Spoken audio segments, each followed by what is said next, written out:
always find it interesting how big technical implementers, especially the big four consultancies and those really big consulting shops, they act like there's something behind the curtain that the client can't see.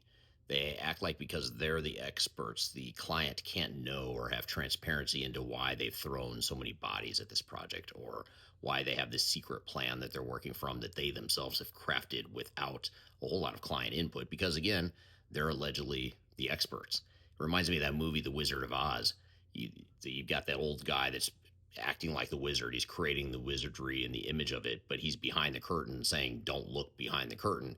That's exactly how these big four consulting firms act. They act like it's their project. They're the experts. Don't ask questions. Don't ask why we're putting so many people on this project. Don't ask why it's going to cost you tens of millions of dollars to deploy this technology. And you're just supposed to take it. And I'm always surprised by how many organizations and how many leaders just sit by idly and assume that because they're the experts or because they use one of these firms for their audit purposes or they've worked with these consulting firms in the past, therefore everything's going to be fine.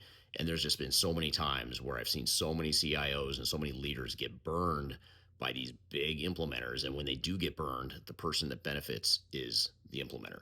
So you've got to ask yourself, is that a conflict of interest? If it isn't, I don't know what is. And that's why objective, agnostic, independent consultants that are only working for you and looking out for your interest is so important.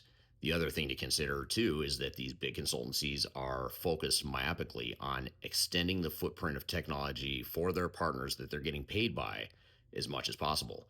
A lot of these big consultancies make just as much money, in some cases more money, from the software vendors by selling subscriptions and by having this recurring revenue that they're generating for the software vendors that they will do anything possible to get as much technology crammed down your throat as possible.